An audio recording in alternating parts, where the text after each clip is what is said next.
Welcome back, class. Let us go on. I suspect this is the fourth of the series of lectures for this class. You should have by now received 3 of them from John and have understood most of it. I hope which I did try very hard to make it as clear as possible. Okay. And let us go on where we left off. I believe what we left off last time were where we had started off by defining the language, some terms that are used in agreements. For example, unitization agreement, I talked about it, and that I'm a believer of it. And the purpose of unitization, don't forget, I emphasized was to maximize the recovery of the field, and which helps everybody, with the government as far as the company is involved.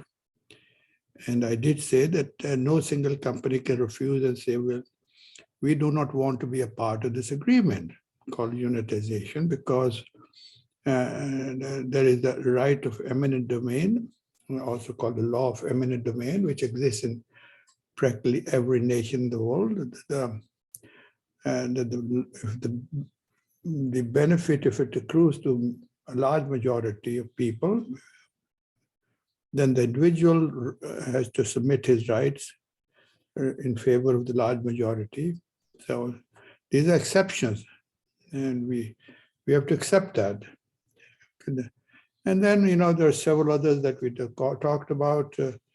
We talked about discovery well being an exploratory well in a new area, absolutely new area, virgin area.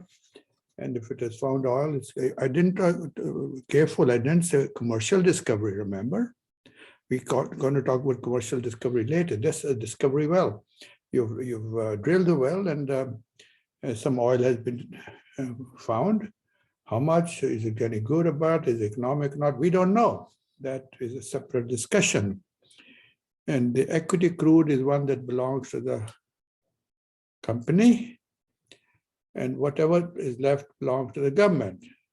It could be in the form of crude oil, or in some cases, the government says, well, we would rather have cash. And in that case, they may ask the company to sell it for the government or take it from the government and give it in cash. The value of the crude that they have produced, which belongs to the government, is called government take. That's important. This is the terminology. We don't say government equity, we say government take, but it belongs to the government. And it's not only the crude, it's how much income tax is paid, how many signature bonuses is paid, and so on and so forth. And I think we talked about bonuses also. Signature bonus, we talked about production bonus. And I said, avoid, if you can, anything based on reserves, because that could be a big area of disagreement. And I gave you an example, if I remember correctly, of how legitimate good, meaning well-informed, highly experienced young engineers can differ. And I think you got the message. And the license, I said, was a permission. It's an English word called license, is a permission, and allowance, meaning allowance in the sense what you're allowed to do. And it's all clearly defined. Not just anything, what you will do, where you will do it, and when will you do it. It should be in your notes. I hope it is. It says, it specifies what operations, specifies what time period, and what specifies which area, and so on. The simplest definition I can give you of a license, okay? And we touched about farm in and farm out, where a company is committed under the agreement to stay in a certain country for an X number of years, let's say 30, and if after 5 years they decide they want to go somewhere else, for whatever reason, they may leave only under the condition that they will have somebody take their place. That's vital. Remember that, please. And the final approval rests with the government of the host country. And I gave you the example in case of Nigeria, when There was a difference of when is approval granted, and it said that after 3 or 4 months or whatever period was defined in the contract, if the company does not hear back from the government when they're seeking an approval to leave or bring somebody in their place, then the agreement is considered and the approval is considered automatically granted. And these are the things we have talked about, and maybe some other things that I can't seem to recollect. I'm just looking at the notes, okay? Now we have a few other things to discuss in terms of terminology, very important, is proved reserve. I think we mentioned that to be considered a reserve proved, it must meet 3 criteria. Number 1, oil price, reserve that you can produce at current oil prices, current meaning present oil prices. And if the price goes down to $2, you will not produce from there. So you cannot call that oil reserve as proved. Call it what you want. It's still there. The technology we have to know exists, known technology, we know it. And I think we talked about Saipem 11,000, the drilling ship that can drill in the water column in the offshore areas, water column of 11,000 feet. So we do have the technology today. And I added the Texas and what did I add? There was the fiscal regime, the taxes. If you have very high taxes in a country, the company is going to leave, of course. And you cannot call those proof, you call them whatever you want. Okay. And these are not my definitions. These are the definitions laid down by the Securities and Exchange Commission. What is it? In fact, I was lecturing on Securities and Exchange Commission on the Energy Finance Clause, which is Thursday class, that it is a regulatory body that regulates all businesses, including oil business, in the United States. If Exxon is a public company, all public companies have to submit their report every year to SEC, Securities and Exchange Commission. And in that, they have to say, well, how much oil do they have, and so on and so forth, and how much, like proved reserves. And so SEC engages petroleum engineers like yourself to read the reports of Exxon if they're technical in nature. And for that, they need the assistance of petroleum engineers, okay? And so that's what I was talking about. This definition I gave you was also defined under the Society of Petroleum Engineers criteria, 100,000 members, and some of you might be, and I certainly am. So they've defined this. It's not my calling. So let me go a little more into what is a proved reserve. It is important, it's vital. I hope you will remember it. You will need this information subsequently, but for whatever reason, this is not taught in our department that I know of. Okay, so I'll bring this forth and say what really. Okay, I have seen a lot of consultants' reports while I was a bank engineer, and literally hundreds of them. And all bank engineers, all consultants that submit the report to the bank to evaluate how much loan they would give, the bank would live using the reserves in the ground as security. So, and that was my job. I was the technical advisor to the bank, where I looked at the reserves submitted to the bank for loan to serve as a collateral or security for the loan.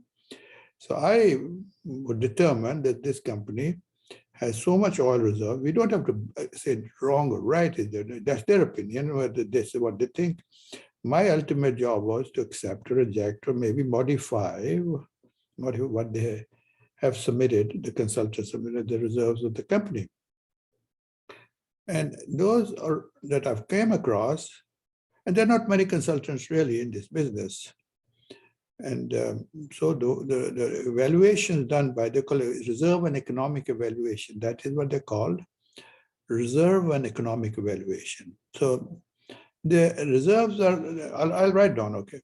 proved reserve, but they're classified. Not all reserves are under one classification, nomenclature of proved. Sometimes you can call it proved, other times they call it proven with an N. It does not matter. Proved or proven are the same, okay? So proven reserves are divided into two categories. Proved, I'm going to write it down. Proved developed and proved undeveloped, okay? The proved developed are divided further into two categories. Proved developed producing and proved developed non-producing. Don't worry, I'm going to write it down.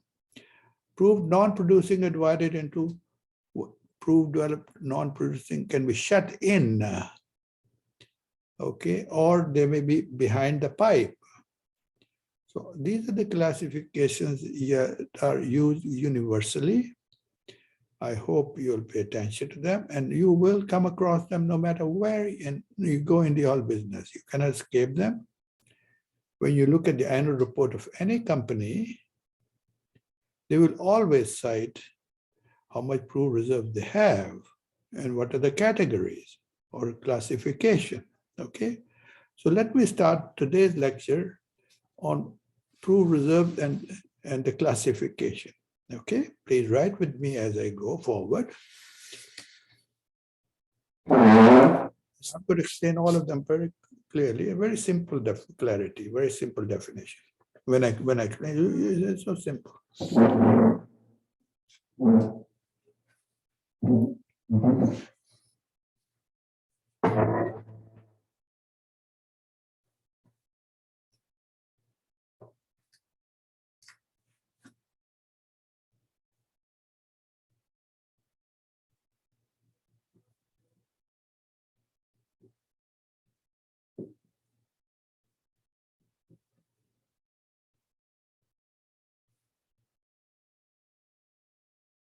Right about here is proved reserve. That is the one I said, well, that you can produce with known technology and price and all the good stuff.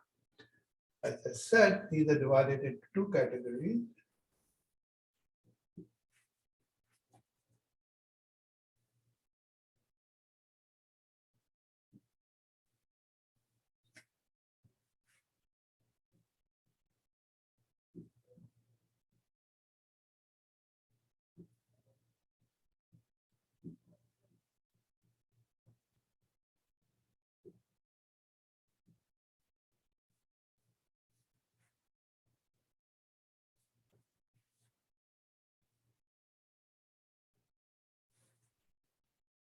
I can move it a little closer because I need the space on the left side. Okay.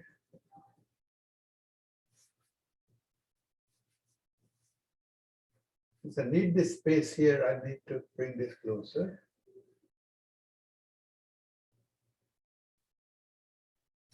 Oh,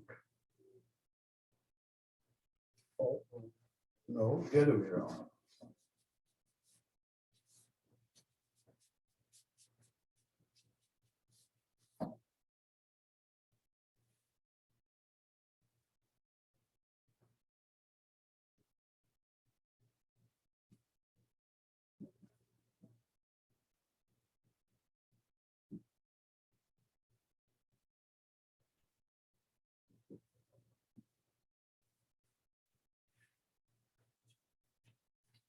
Proved developed and proved undeveloped. The only thing is, they call it developed and undeveloped. If you don't like the word developed, simply say this, drilled. But in the business of oil, we call them developed. Actually, they're drilled. So here we have reserves that are proved and developed, meaning they have been drilled. Here we have reserves that are proved undeveloped, that means they have not been drilled, but still we call them proved. Trusting they have not been drilled yet. Subsequently, I'll explain to you how can you call this category undeveloped proved when they're not even drilled. We'll come to that, okay?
Proved well producing, proved well non-producing. Development drill, that is simply, I don't have to say much about it.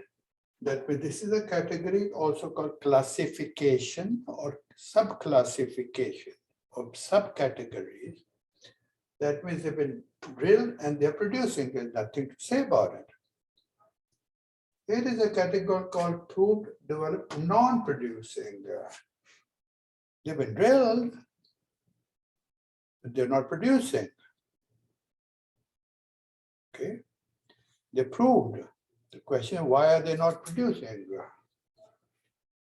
There could be more than one reason why they're not producing.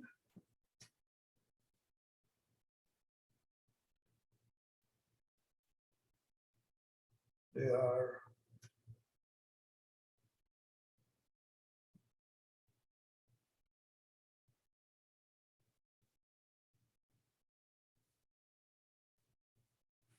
they're shut in. Another reason could be they are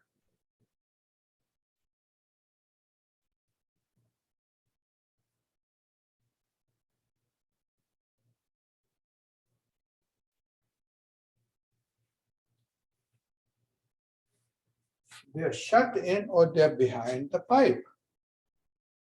Now you say, why are they shut in? Why they can produce? There could be many, many reasons. If I were lecturing to you, I could spend 10 minutes asking you, give me an answer. It could be 10 minutes of lecture right there. Then I would discuss, and then we go on. And we spend, here I'm going to tell you in a minute. So you can see the 10-minute lecture in person is reduced to a minute right away. That's why I say a lot of packing in the very short time. The 2-hour lecture becomes 6 hours without the back and forth discussion.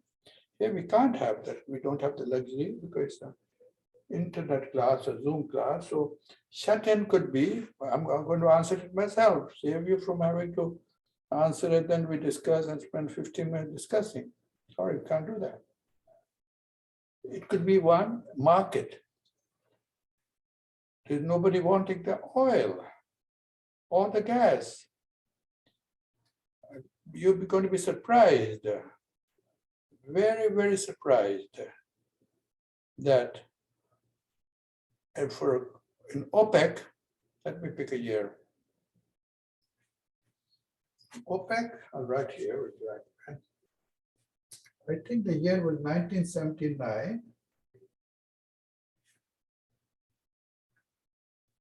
OPEC was producing 31 million barrels of oil. That's a fact. 1980, I think it was 83, OPEC were producing 17.5 million barrels.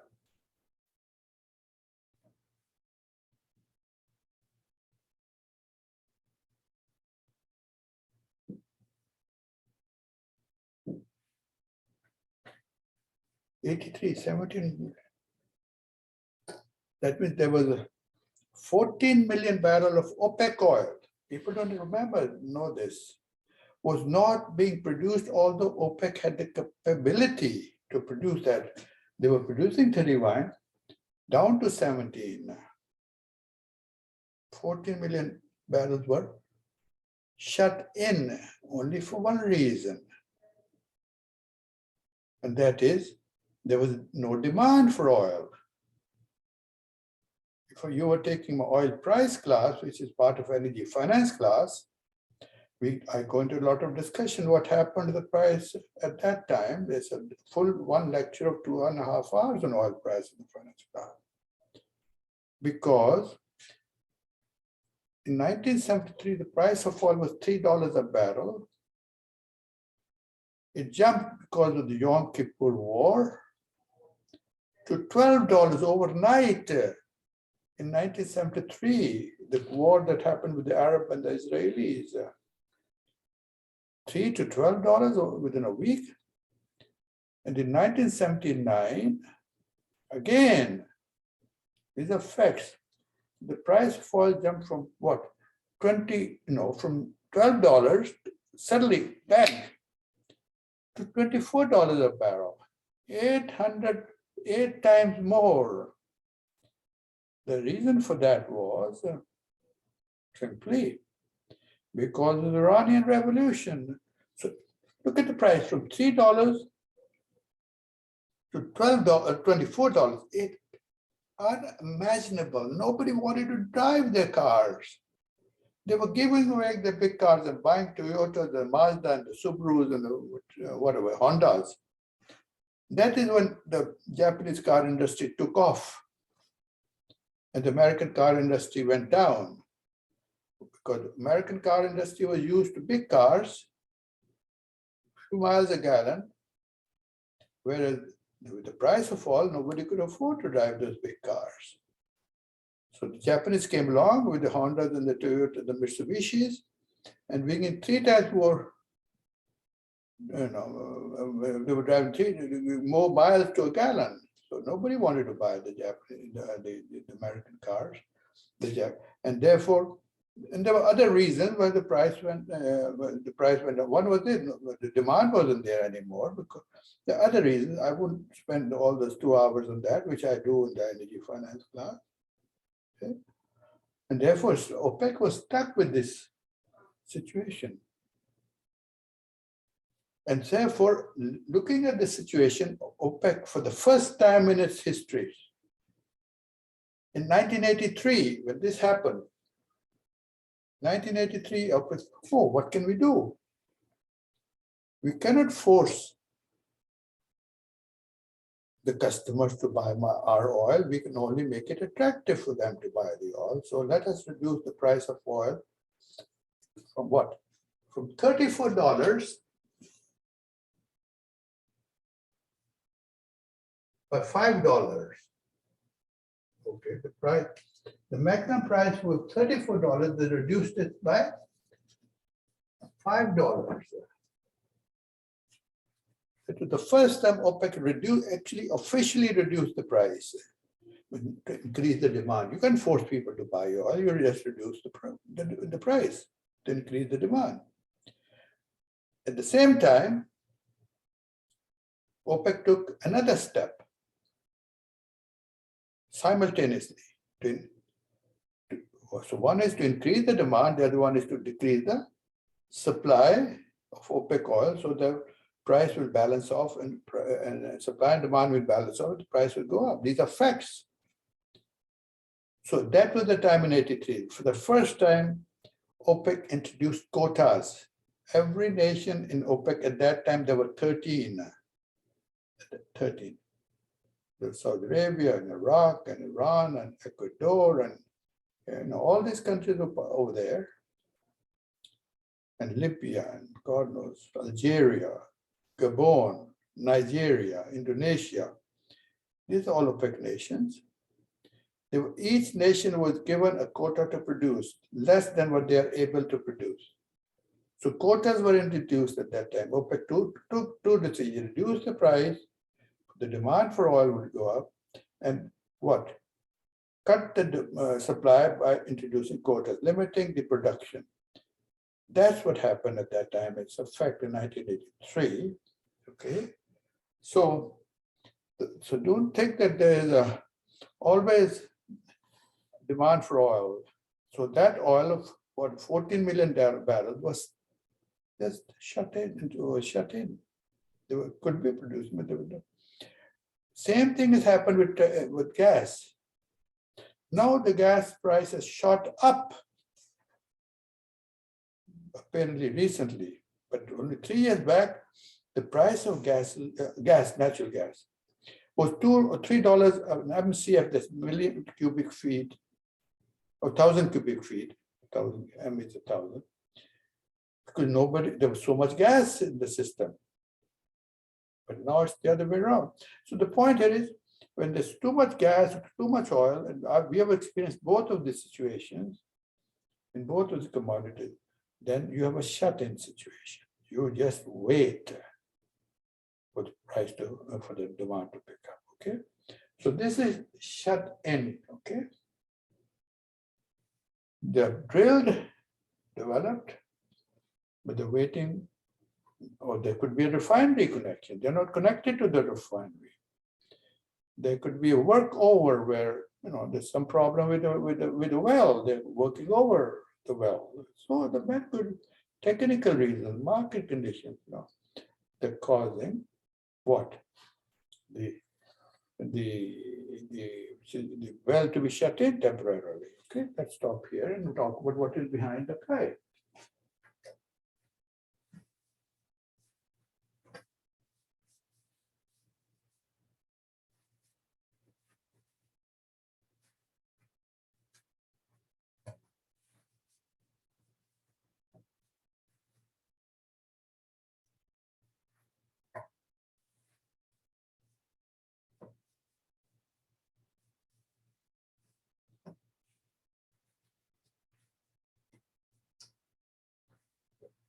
That means that the well has been drilled, folks.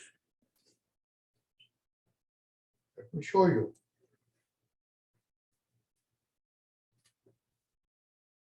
Here is a column. This is the surface of the ground. And the well has been drilled. And the target depth is, let us say, 10,000 feet, where it's going to go to 10,000 feet, okay? So when they start drilling the well to 10,000 feet,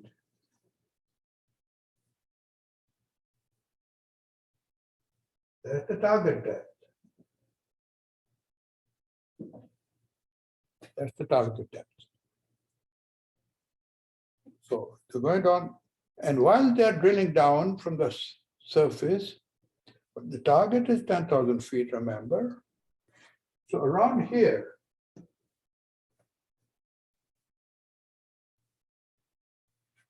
is 4,000 feet.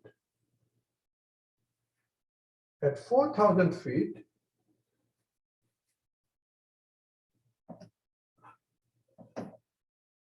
they come across right here, a formation, a strata, and they found there's oil there. So they start producing from 4,000 feet first. No, I take it back. No, the other way around.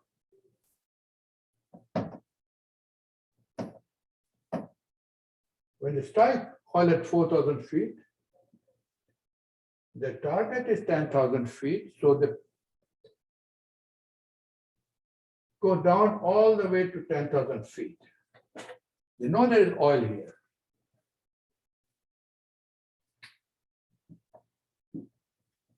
Okay.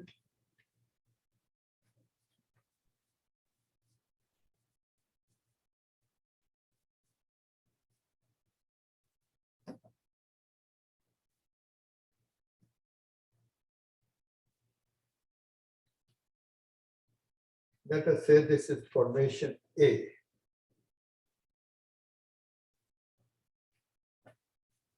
So the nose have found oil in formation A. This is supposed to be a blue line, forget the color scheme here. This is blue.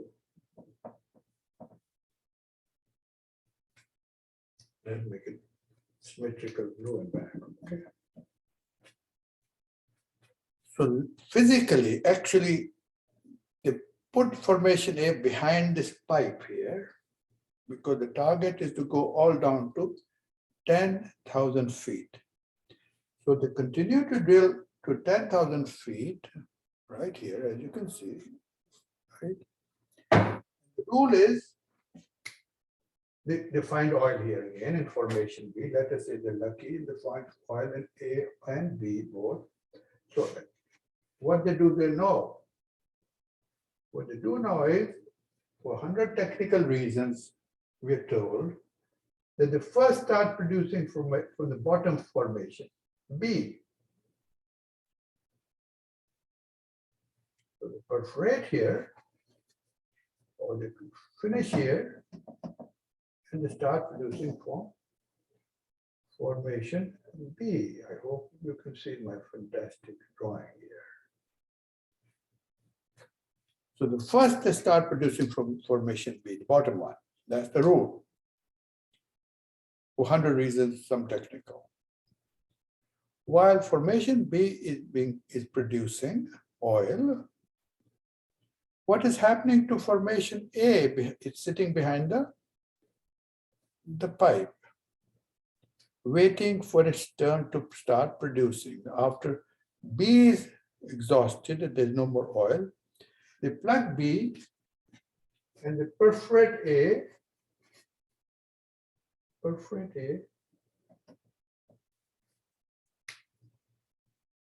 and they then start producing from A after B is not producing. End of the story there. Now, what's the point? Maybe it takes 8 years for B to stop producing. For 8 years, after that they stop. So for 8 years, while B is producing oil, what is happening to A formation? A formation is literally physically sitting behind the pipe.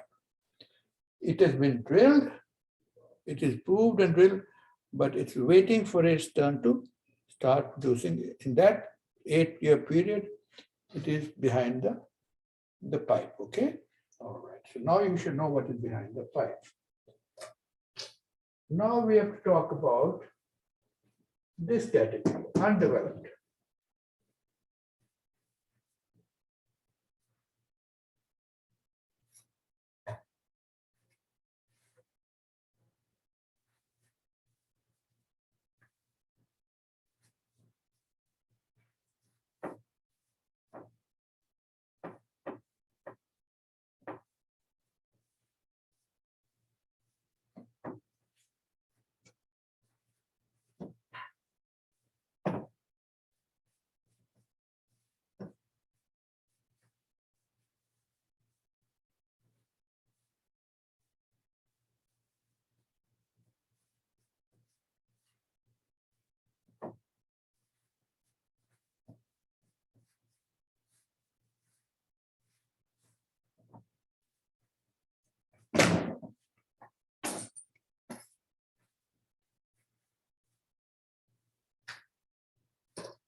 Okay.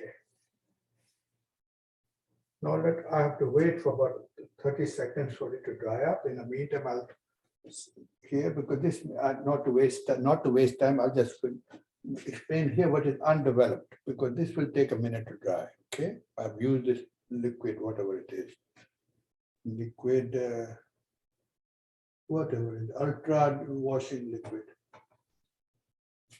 How do I call something that has not even been drilled? How dare I do it? Very simple. Let us say you have 4 oil wells, 1, 2,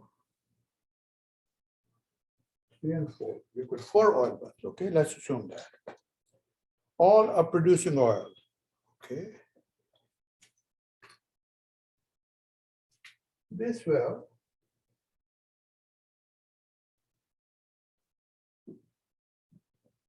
is producing oil. This is the drainage area from around here. There's oil production going into the well bore.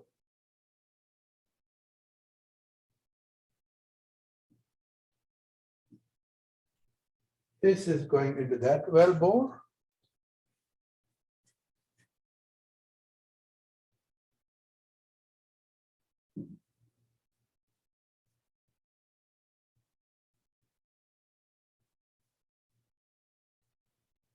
And so on. Let me see if I can get another color, make it colorful.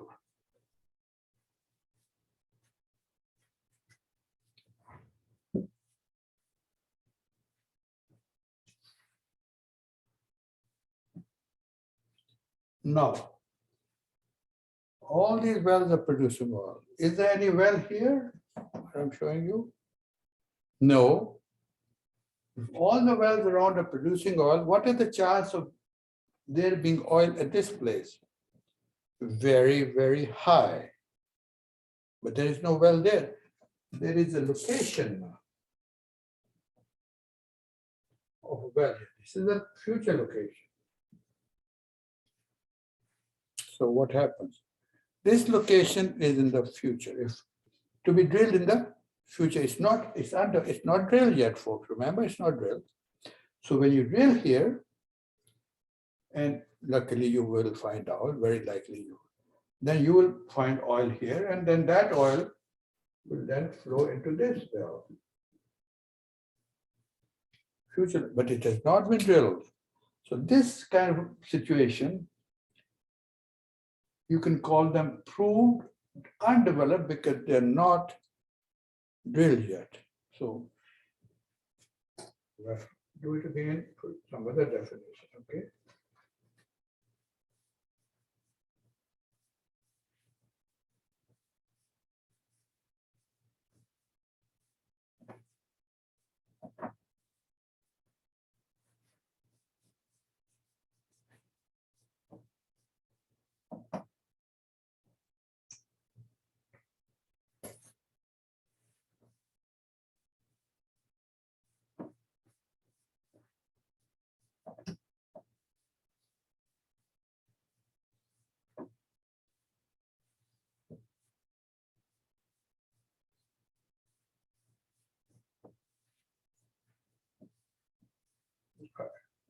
Oh, this it gets so dirty very quickly. You see, so I have to keep adding more paper here, clean paper. And I just throw it around and then we pick up some more. Okay, that's why I like to write a lot because it's for you to follow my lecture and you can visit those diagrams or pictures that I show you on the board at another time if necessary. Let us continue then. So now we have gone into some discussion about proved reserves. Do remember it, believe me, you will be coming across that terminology, whether you're working overseas or domestically, it does not matter. You cannot escape that. And I learned when I went, nobody taught me in petroleum engineering in this department 500 years ago. And I don't think anybody's teaching that still because I occasionally ask students about this and they've never said that they've been taught this, okay? Now, let's take up another subject of determination, determination and declaration of commerciality. I'll write it, fancy words. Very important subject in when you have a joint venture with the government particularly.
Determination and declaration, they come together, of commerciality.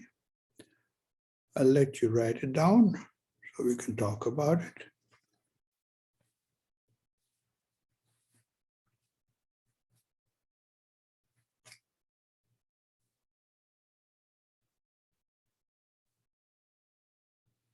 We'll talk about, in the same context, we'll bring up the subject of carried interest. Write that down. It's an important subject.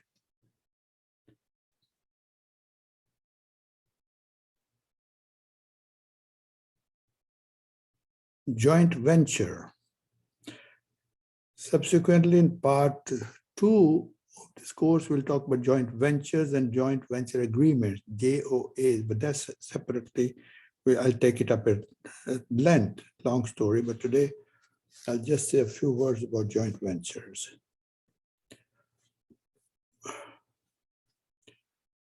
Now, this subject of determination and declaration of commerciality, I hope you can read it, is generally brought up when you have a joint venture with the government. Invariably, this comes up. So what is it?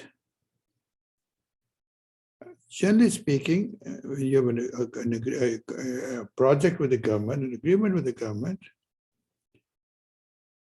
generally speaking, the governments during the exploration phase, remember, the governments during the exploration phase, when the risk is maximum, do not contribute very much or zero. No money. Maybe 5%, who knows? Maybe 5%. All the burden, the capital money needed to do all that operation, geophysics and all that good stuff, exploration, is the responsibility of the company. The government doesn't pay much into it. They can, but normally don't. So, well, I do not know why we call it a carried interest, but I can make up a nice story. I like to believe the reason could be that during the exploration phase, the company is carrying the government doing the exploration free of cost, or a little, 5%. Maybe that is what it is, an interest. The government is in the project, but they're not paying for it, they're being carried free. But things will change when there is a development, okay, in production. That's a different story. The exploration, if there's no oil, company goes home, they've lost their money. That's it. Okay. So now, having given you as disjointed little things about carried interest, let me make you some sense for you. What does it really mean, carried interest? Pay attention, please. In this joint venture with the government, the company, as I said, during the exploration phase, what happened? They're carrying all the cost. However, when the oil is struck, they've got a discovery, they make a lot of money, and it is a commercial discovery under some technical considerations, which are laid down by the government and the company. Then what? Then company declares whether it is commercial or not commercial. It's the responsibility of the company to determine, remember, and declare it is commercial or not after they find the oil. Not all oil discoveries are commercial. So through the procedure laid down between the company and the government, maybe technical factors that are clearly laid down for the company to look at, then the company says, oh yes, We think that it is now, we can produce, develop and produce, and therefore it is now going to be commercial. Not all of them are commercial. So what is important to remember is, that's the point I want to bring up. Careful, listen, please. After the company has determined if it is commercial or not, the government will start paying its share of the cost after that, because the government is receiving now revenue from the sale of the oil that is being produced. At that stage, the government will start paying its share of the expenditures or the costs, its share. Remember, please. I've said it clearly. Only when it has been declared commercial, it has been determined to be commercial. It's an important point. Why is it important? The question always comes up. Who should be responsible? Which side should be ultimately responsible to find out, declare, determine that now the project is commercial? Should it be the government or the company?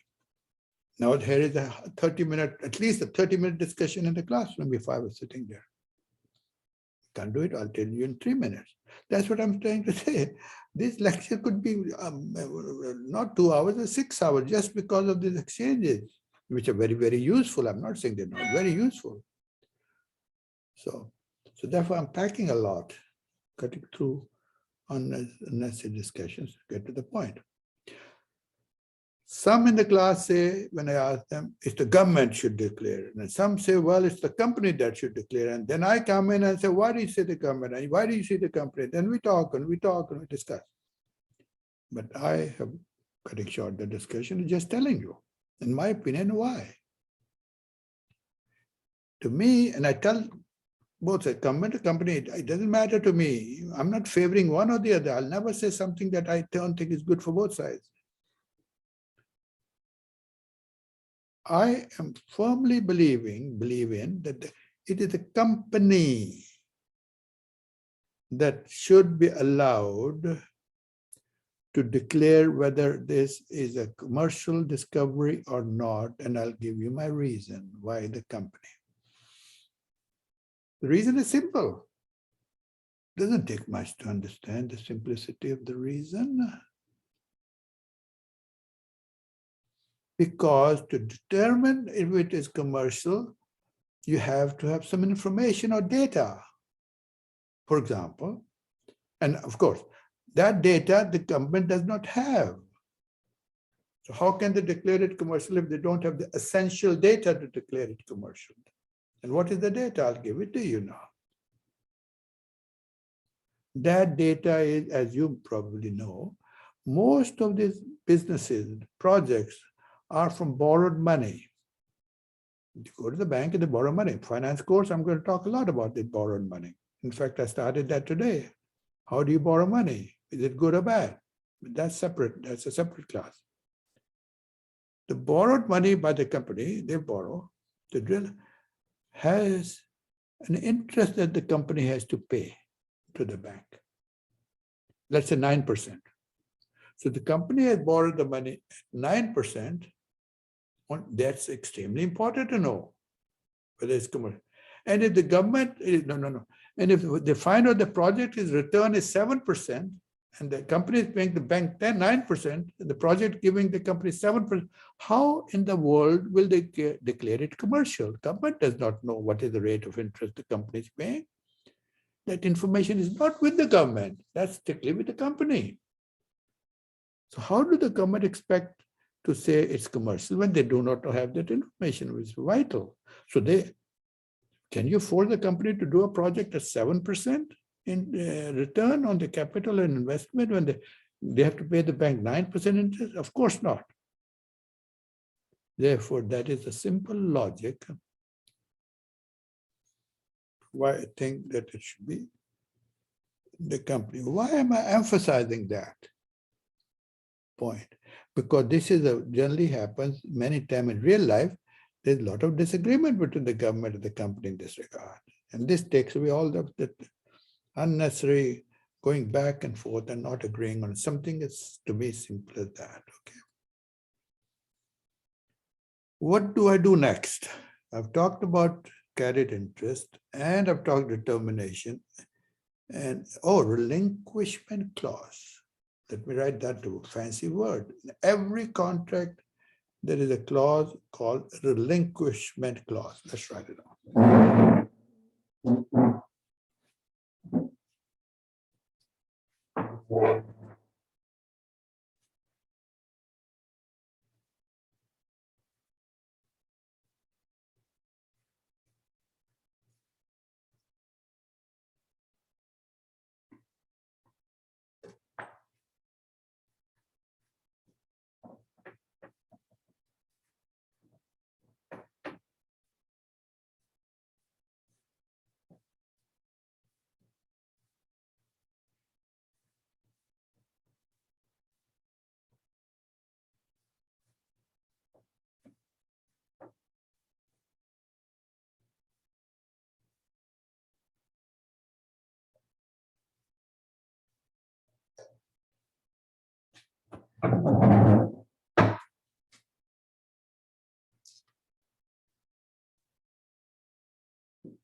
Write that down, please. Every agreement has it.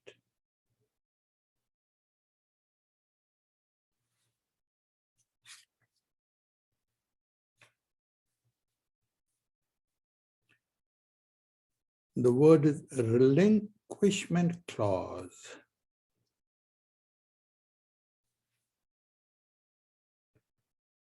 It's an English word called relinquishment. It's a word in English language. To relinquish means to give up. Give up, surrender. So in every agreement, you go to the country, company A, and the B is the company going to country A, B is the corporation. No. They go to country A and they say, well, Mr. Country A, we want 100,000 acres of this land here. They specify, remember, license specify area? You would look for oil there. And after a lot of discussion back and forth, the government says, okay, you may have it.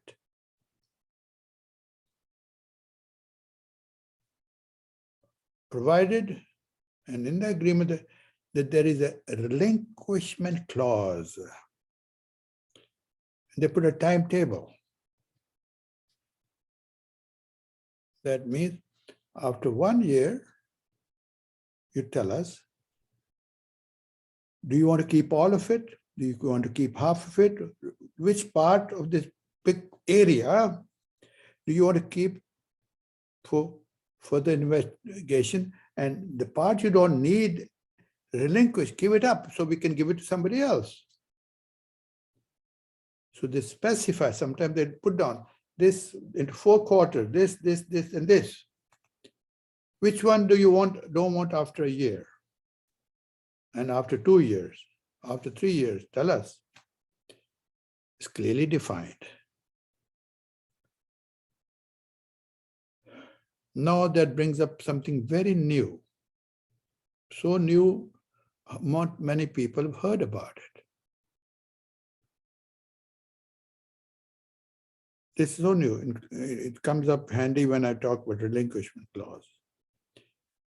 I'm going to connect the two. This and what is coming next is a delay rental. Let's write another word, delay rental.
Delay rental.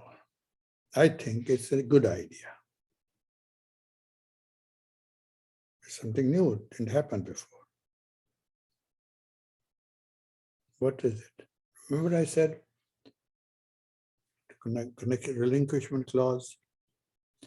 The company wants, it's 1 million acres, 100,000 acres. And the company says, okay, you can have it for a year. And tell us which you don't want. Now talk about delay rental. Something new. And the government says, for the first year, we'll let you have it free. We don't charge you.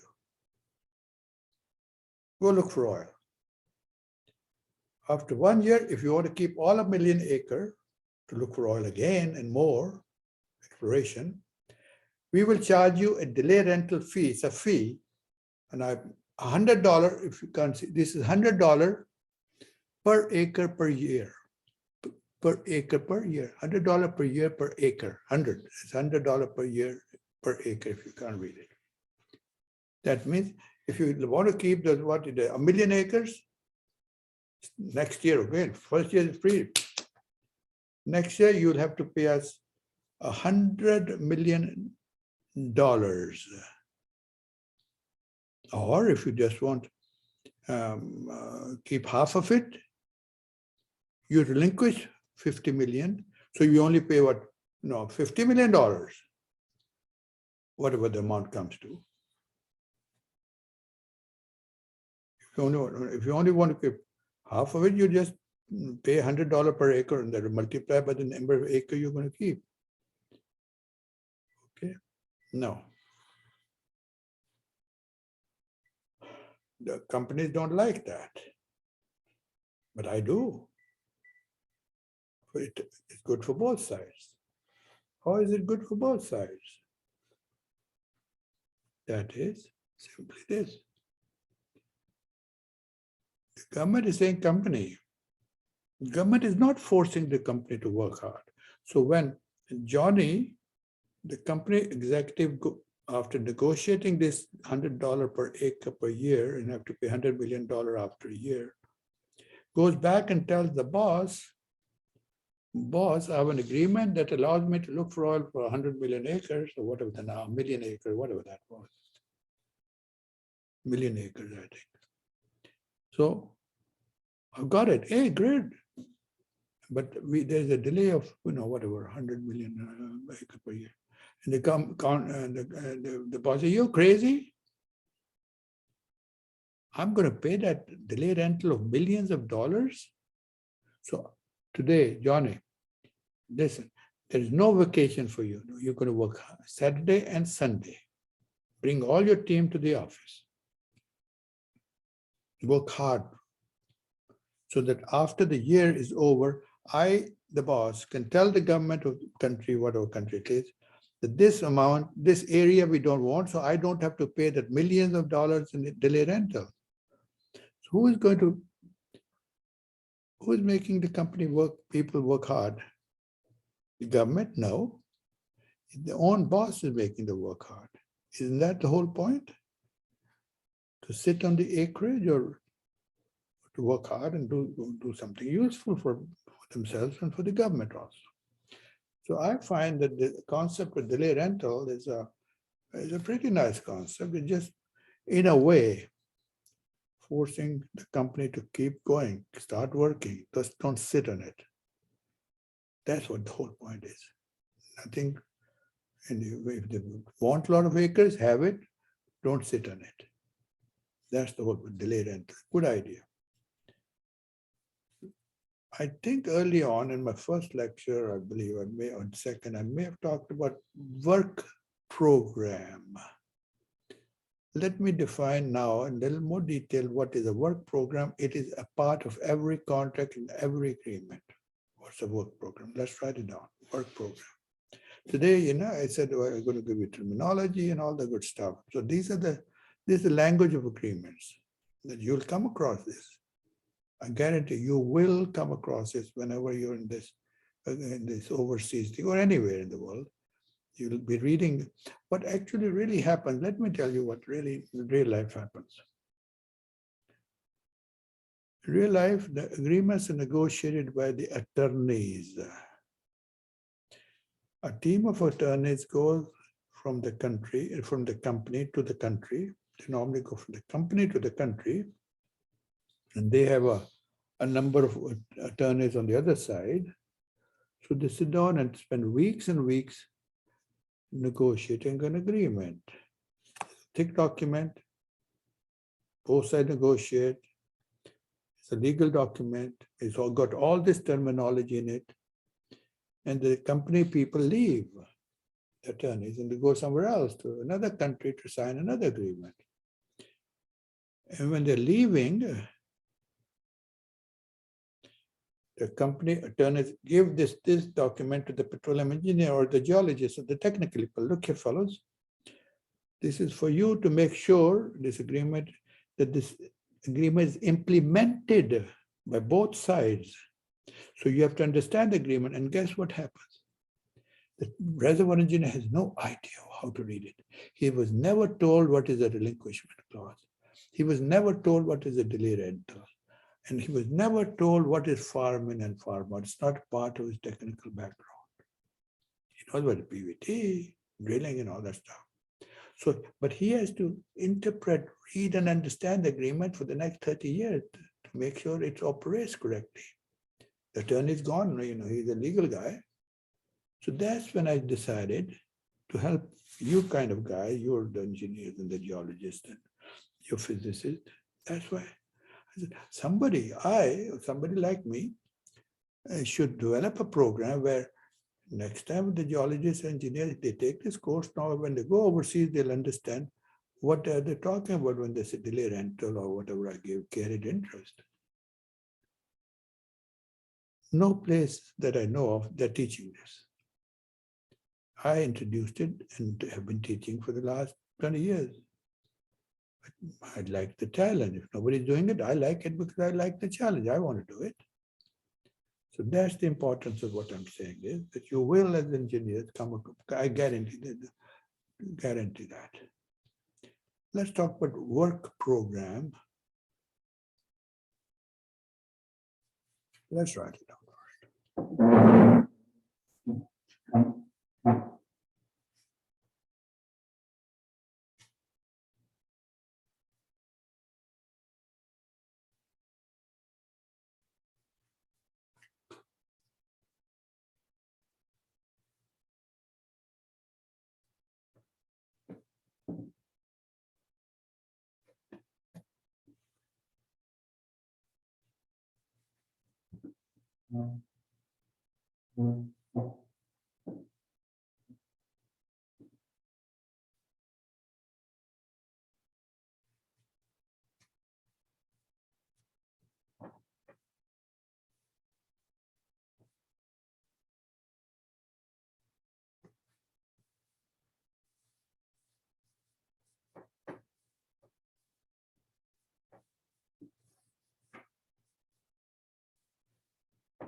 Just a little minor English thing here versus American. If you notice, sometimes you read work program with the program, that's it. And sometimes it's program, programme. And if any of you are wondering what's the difference, there is no difference. When we, in the United States, we just spell it program. In England, they call it programme. Why? Ask them. But that's the only difference, spelling here and there. Well, if you recollect, somewhere very early, I think it was like, I just mentioned a little bit about the work program. Right under the word geography, geology, and infrastructure.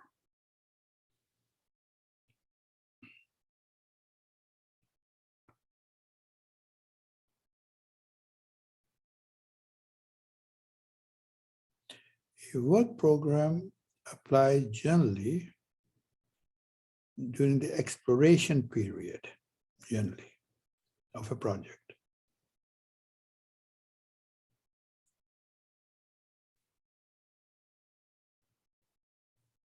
It is a commitment, an obligation, an agreement that the company agrees to with the government what they will do during the exploration period. For example, the company will say, well, we will have so many miles of seismic activity, seismic exploration. We will drill for the next 5 years, 5 wells, 1 well every year at least. We will spend at least $10 million during the next 5 years. All these commitments, we will collectively are referred to as a work program.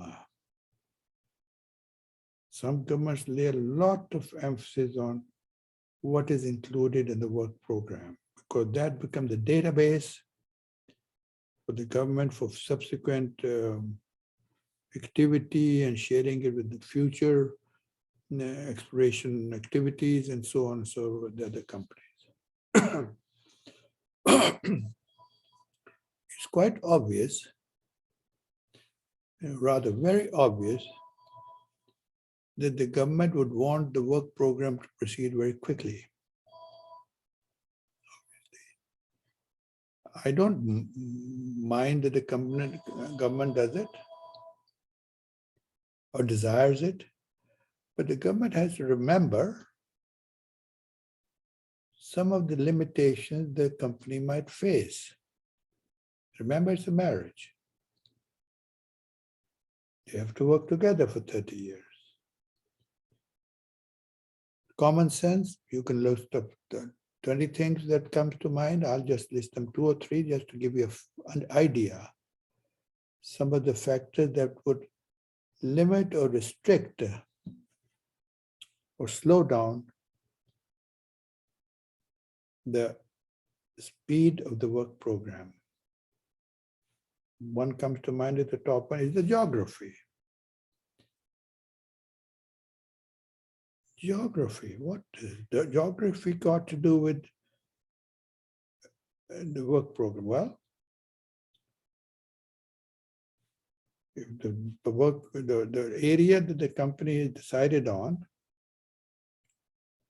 and the government has agreed that they will explore there, is very remote, and the company has to cross 5 rivers on the way, how in the world can they move very fast with the equipment? Because the next one is listed as infrastructure. Most developing countries that we're looking for may have the oil, but they do not have the infrastructure. They may not have the roads and, and the bridges or the railroads. Jiggling equipment can be pretty heavy. How is the company going to move from the port where the seaport where the equipment is being unloaded over to the interior inside the country where it is going to be used to perform the exploration activities? There are no bridges. The railroad lines are not there. So these two, geography attached with infrastructure or lack of infrastructure,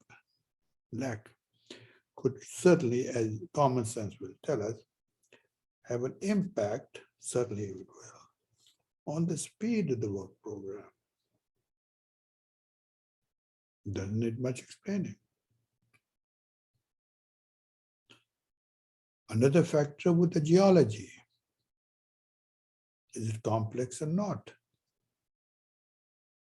Complex geology takes much longer to interpret, right? Let's talk about core that have to be analyzed and studied.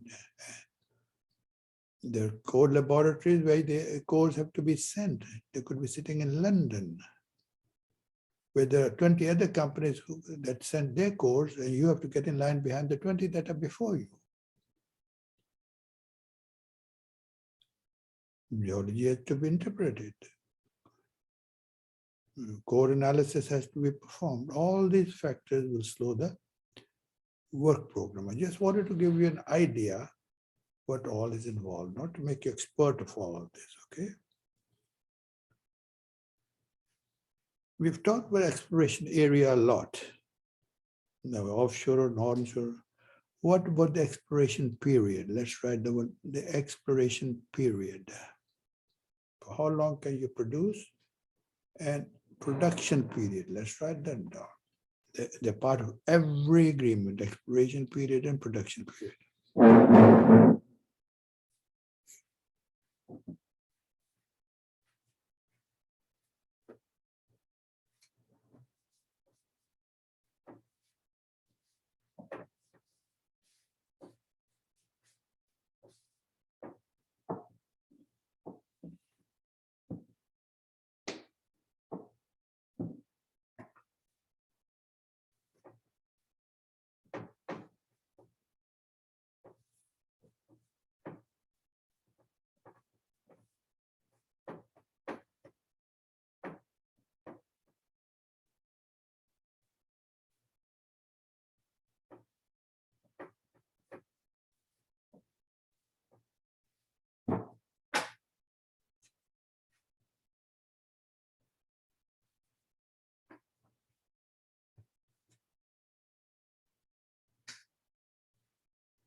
You remember the word license? What a license, permission to undertake specified operation, specified area, with specified period of time. Clearly laid down. Generally speaking, the exploration is clearly defined in the agreement. period is around 5 years. 5 years. I'm not saying you can't have 7 years or 10 years, but generally speaking, around the world, 5 years is what I've heard is prevalent. It could be 7 years. It also would depend on if it's offshore or onshore. Is it in very remote area or not very remote area? And depending on the, again, on the infrastructure or not. But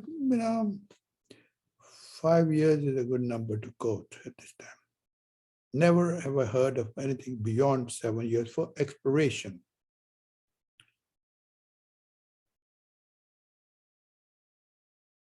Now, production period. If you're lucky, you produce oil, for how long are you supposed to produce? And when do you leave? And when do you relinquish? Give up, walk away.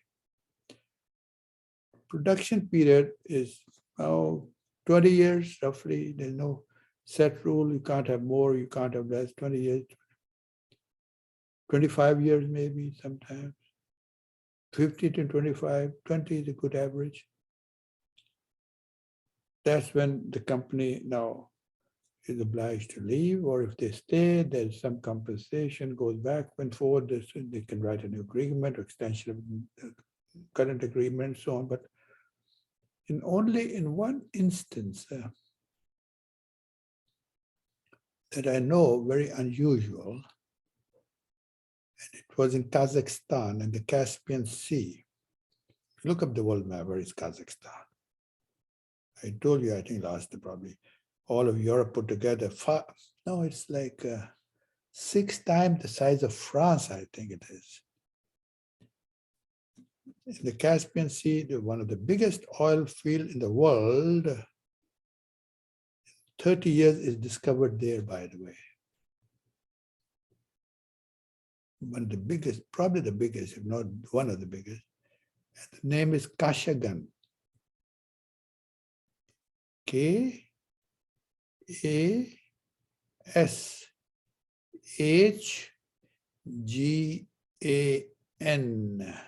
Kashagan Field. Considered to be the biggest, or maybe one of the biggest in the whole world in the last 30 years.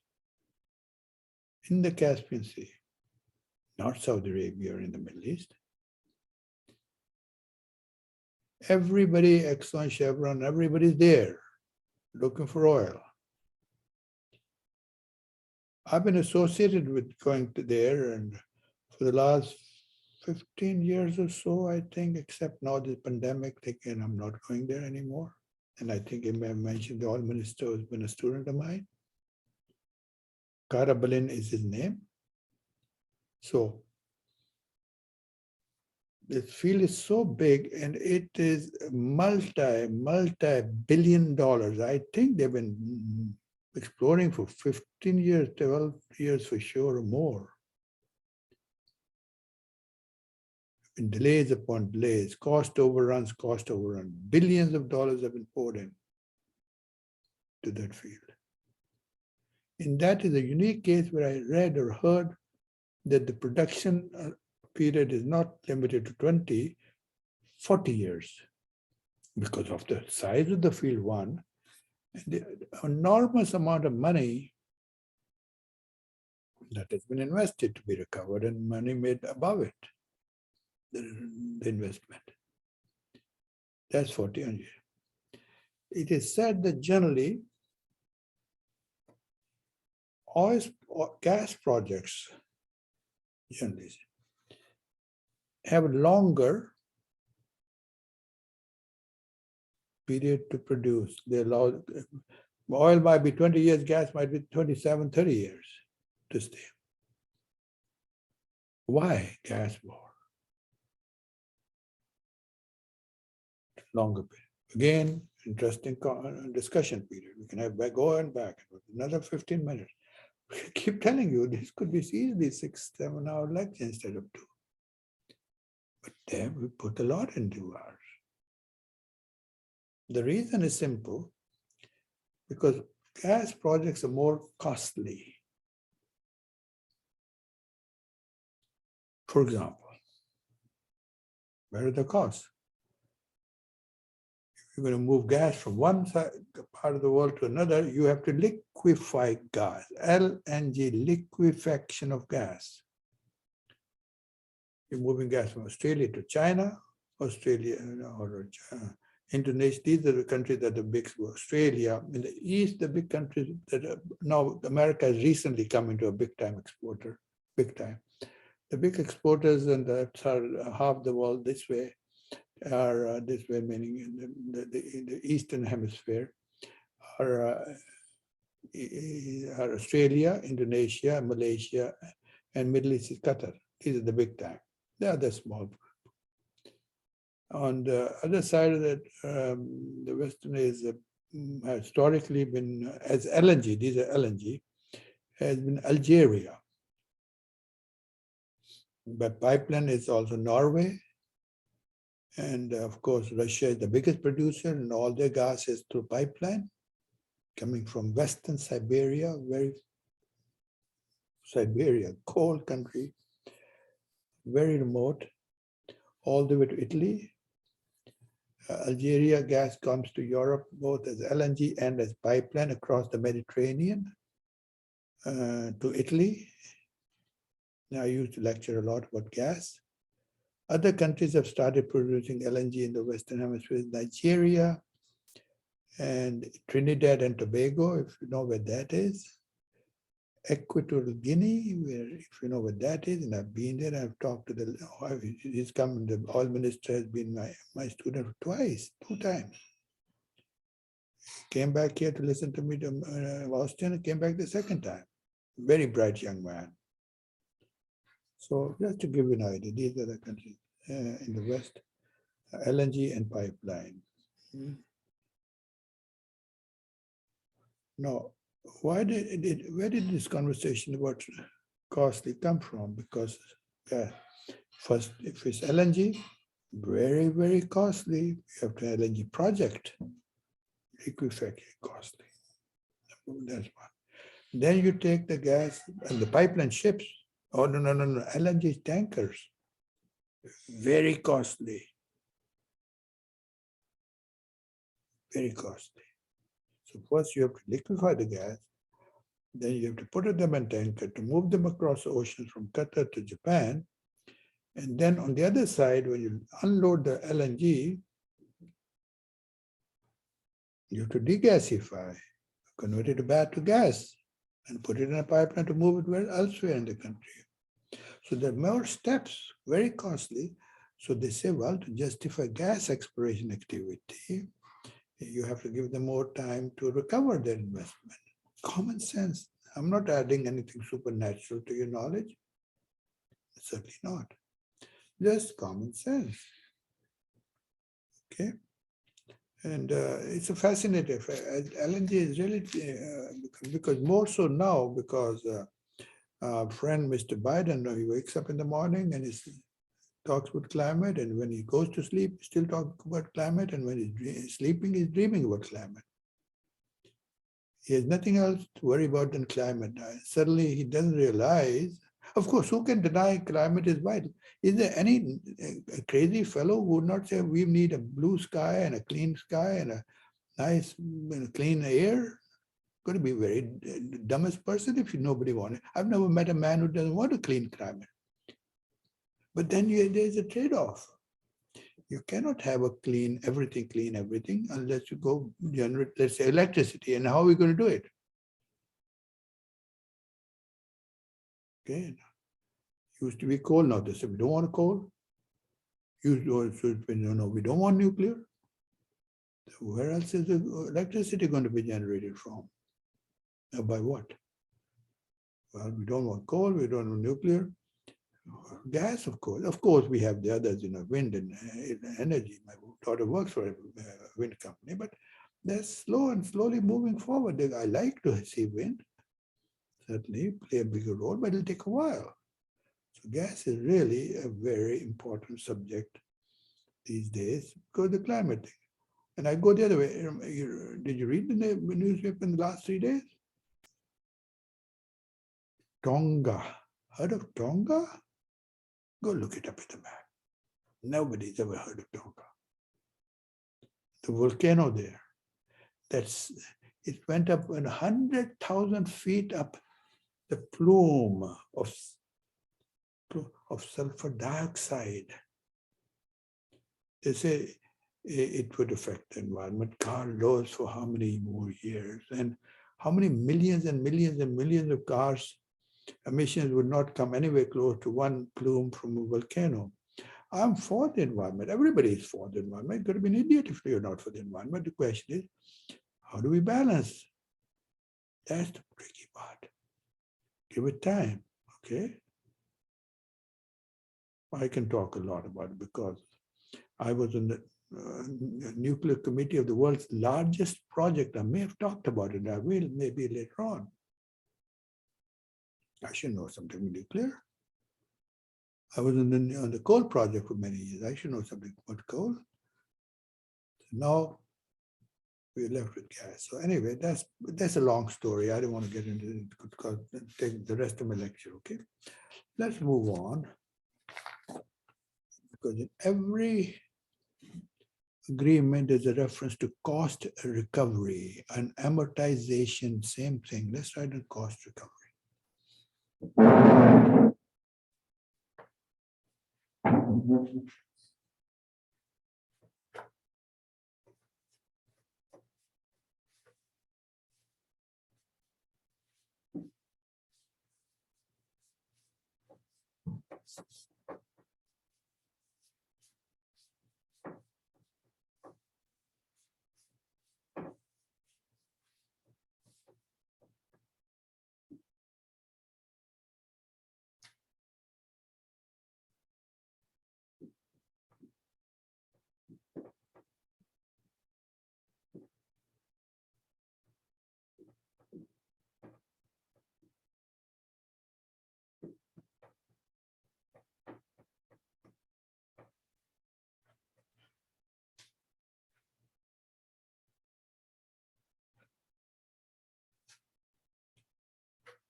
All businesses, but all governments are allowed to recover the cost of doing business.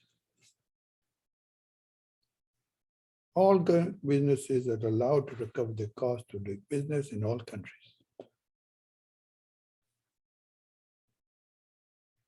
Example, in an extreme case, if you invite me to have dinner tonight, you're a businessman, and we go out and have a $70 dinner with nice steak and dessert. That's a cost of doing business if we discuss business during the dinner.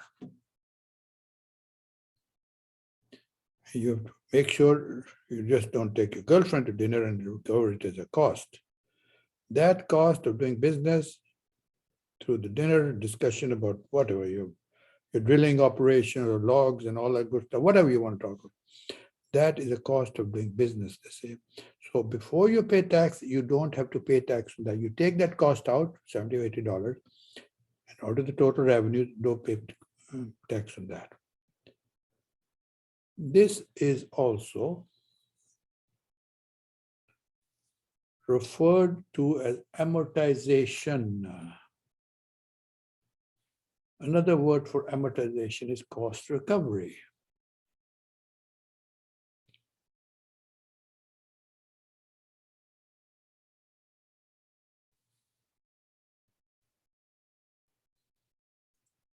Most agreements,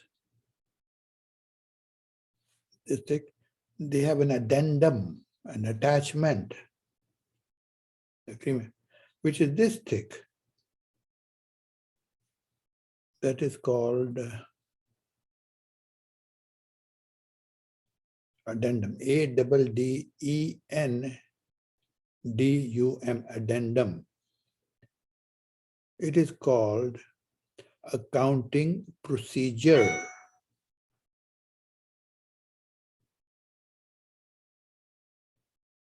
Again, accounting procedure.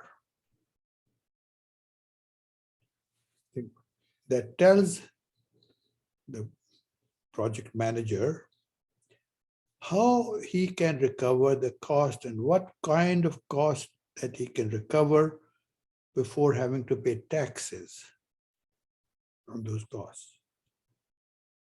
It's a thick book. For example, the different kinds of costs.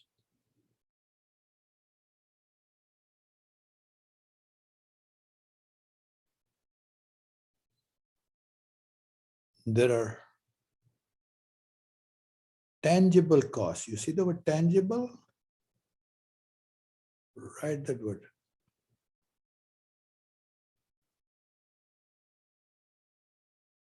Tangible. How to recover tangible costs? Once were compared to intangible costs.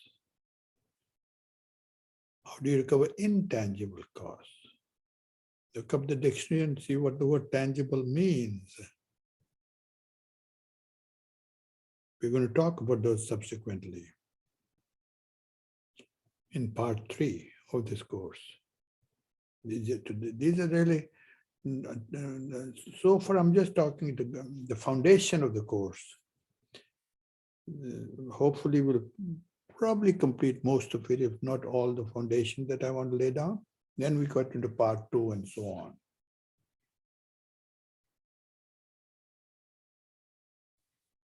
You ask me what, you see the chair I'm sitting on, this thing? That is a tangible cost. Anything you can touch and feel and hold. Tangible cost. How do you recover costs? Tangible. Tangible costs are recovered through the writer, through what is, I've written, through what is called a depreciation allowance. Just write it on. I'll tell you later what it is.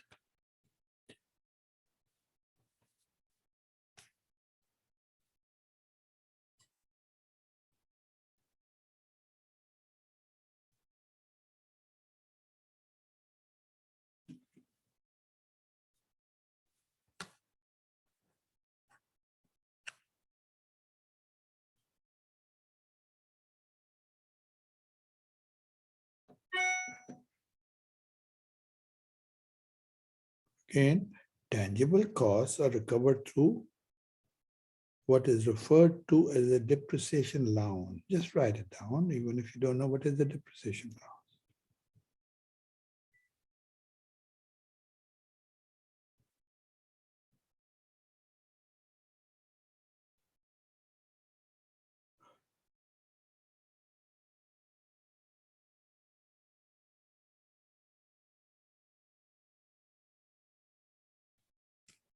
The reason I say just write it down, don't worry about what it is because in part 3 of this course, there's a big discussion about what is a depreciation allowance. So that will be the appropriate time to talk about it at length.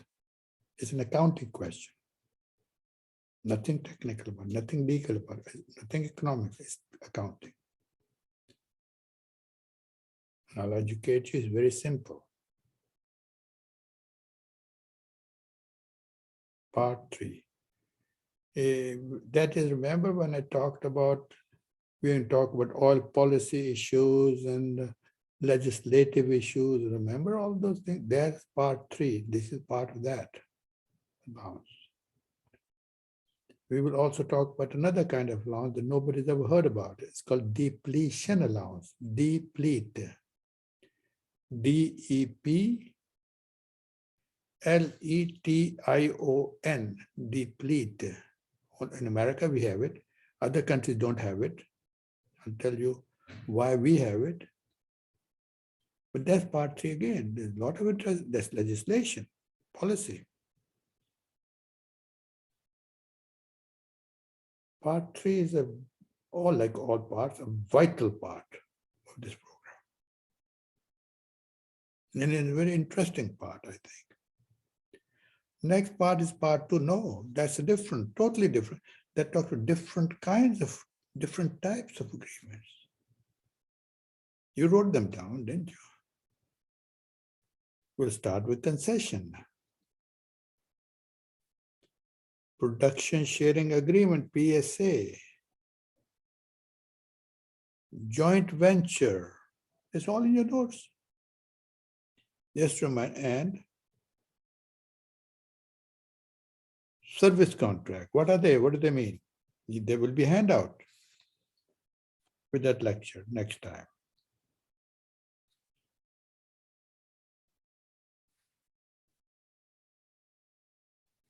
Okay.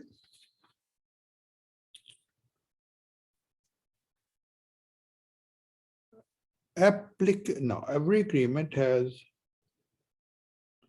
a reference to which law will apply to the contract or the agreement, applicable or applicable law. Let's write it down.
Okay. Applicable law. That's what it is.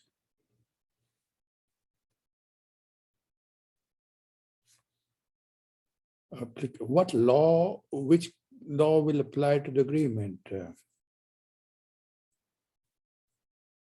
Agreement is not written in a vacuum. The agreement is written under the umbrella of a legal system. Each country has its own laws. We know that.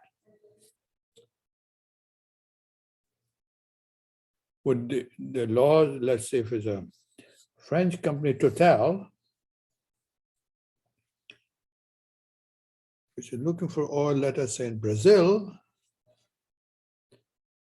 which law will apply, the Brazilian law or the French law?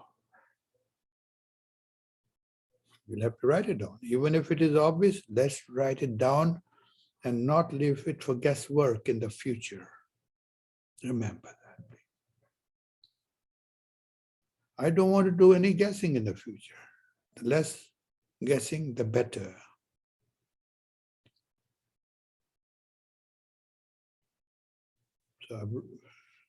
It just takes two sentences that this agreement is formulated under the understanding that the law, French or Brazil, will apply. Or you say, well, maybe the law of the land will apply, or maybe the law of the country from where the company is coming from. I don't know. You can put whatever you want to, as long as what both sides agree to. I have no problem whatsoever with that. Let me see, I've written something else also.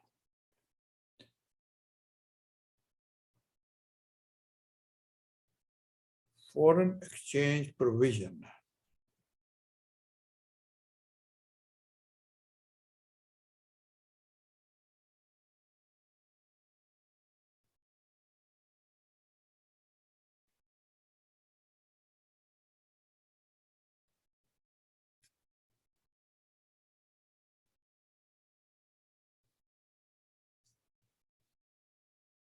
Question is, I mentioned in an earlier lecture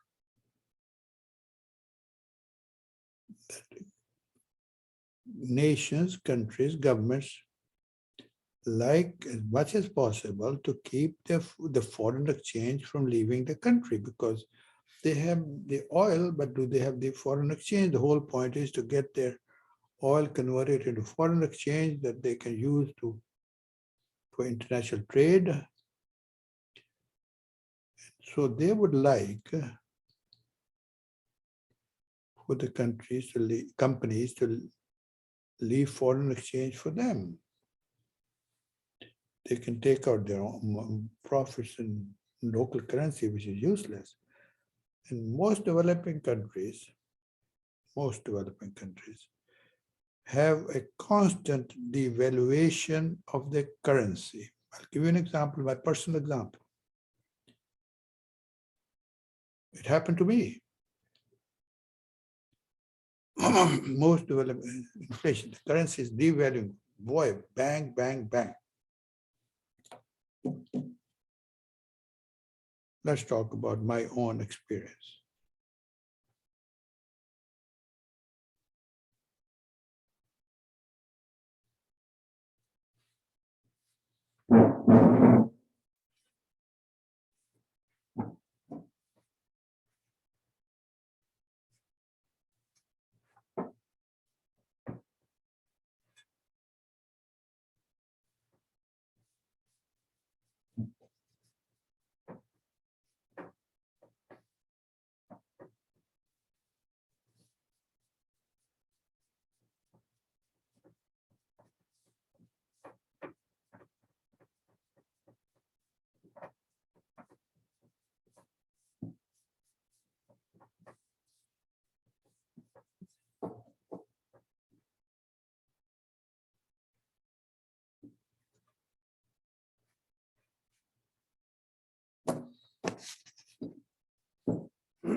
Companies do not, for good reason, I'll explain to that in a minute, do not like to leave their money in local currency in the local banks because of inflation and thus leading to devaluation of the local currency.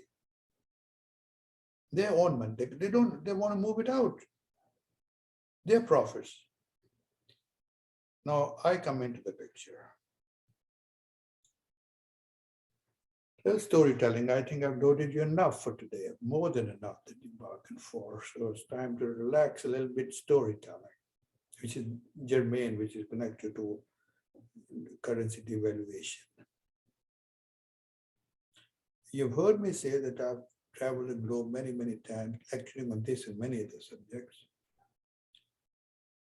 I only lecture here once a year at the university, only in spring for the last, God knows, many years. That's all. One energy finance, one agreement, that's it. The rest of the year, I'm somewhere in the world other than Austin, Texas. The first time I left America, Austin, to go teach overseas, was to Lima, Peru. I think it's 1990. Get closer so you can hear my voice.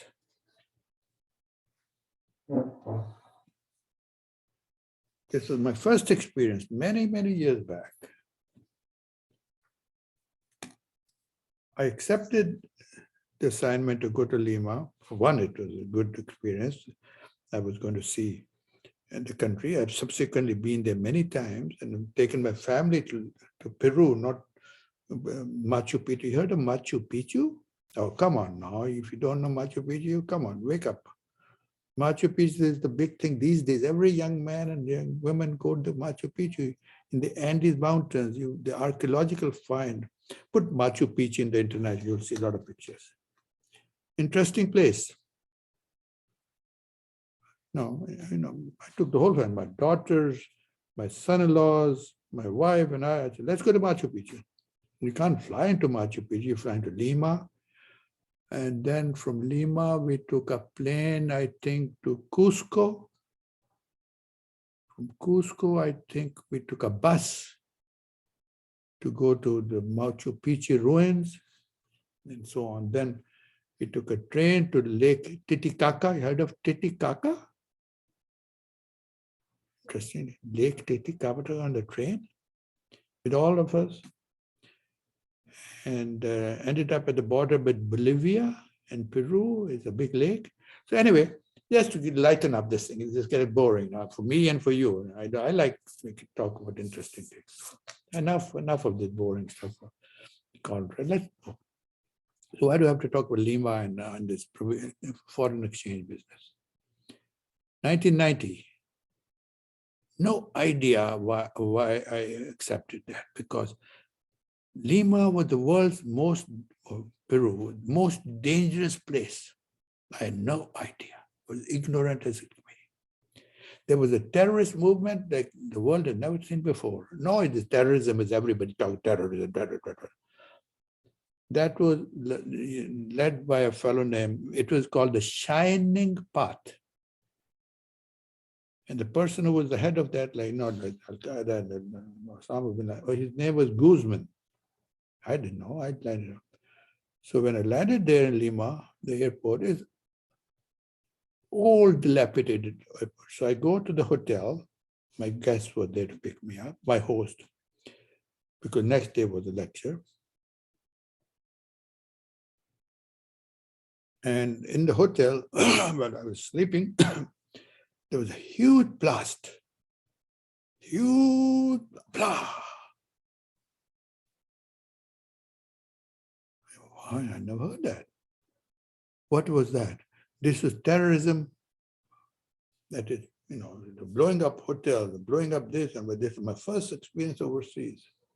This is the terrorists blowing up something. I don't know what they were blowing up. So get to the point of foreign exchange. So I check into a hotel, it's Sheraton's. Old, very big, very old, but dilapidated hotel.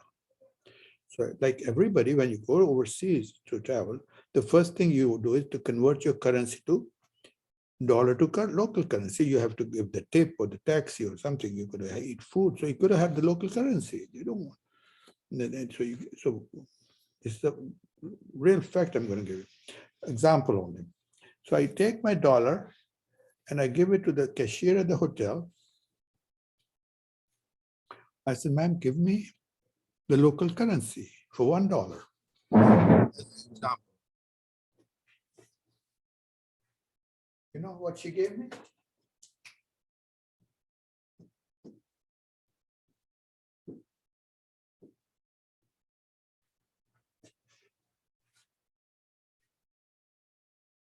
$450,000 local currency. I said, ma'am, $1. I said, yeah, that's $1. Guess what they called it then? It was called intis. I never heard this before.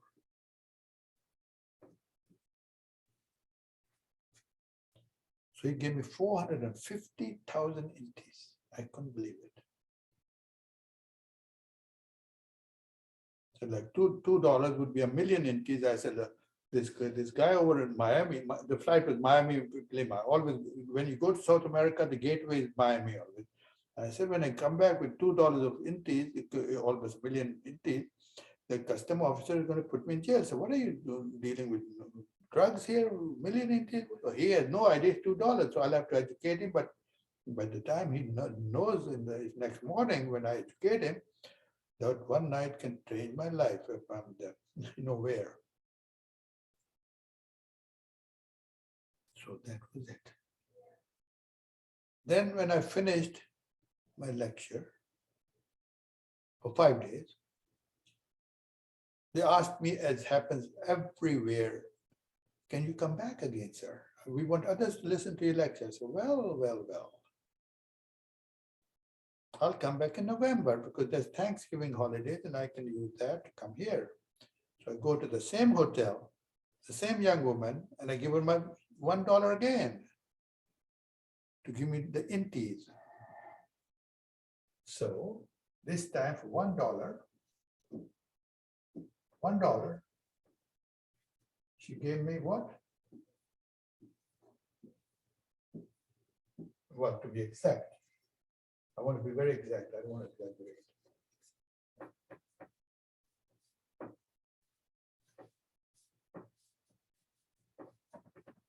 She gave me 945,000 intis, $1. 3 months. Look at that, how rapidly the currency was devaluing. In a matter of days, few days, the $1 became how many intis?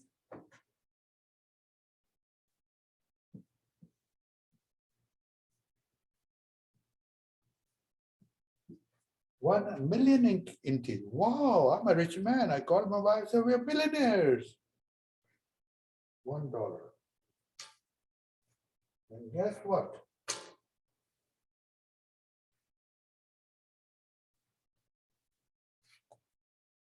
Million intis.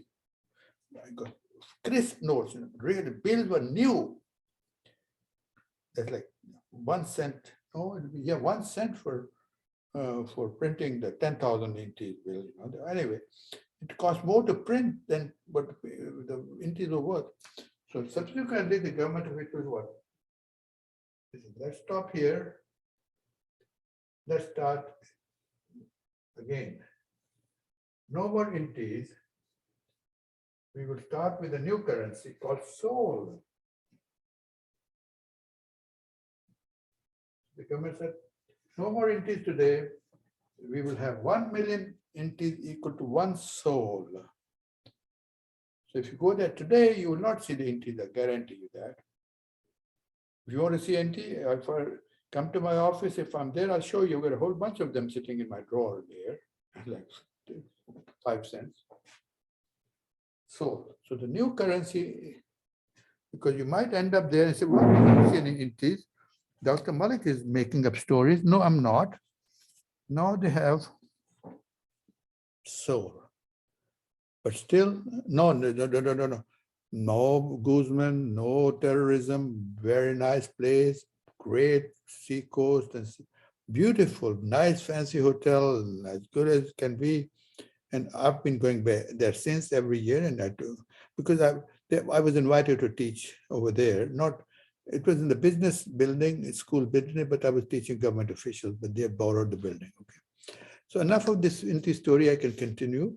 But I thought toward the end of this heavy-duty lecture, you say, well, my goodness, it's getting too much. So I'll lighten up with this inti story, this just to lighten you up and to say that because the value of intis is going down or sold rapidly, no company is going to leave their money in intis, they're going to move it out in dollars. So that's the reason I have to give this story. Okay. What else? Well, next time we'll talk about norm price and royalty, and there are 3 or 4 definitions are left. And I'm pretty sure that we'll get to part 3 fairly soon next time, okay? As I said, there are only 3 or 4 items left. I can continue and finish this, but I think it's pushing you too much. I don't want to do that, okay? I want to catch you when you're more relaxed. Have a good evening. I'll catch you next time. Thank you very much. Bye-bye.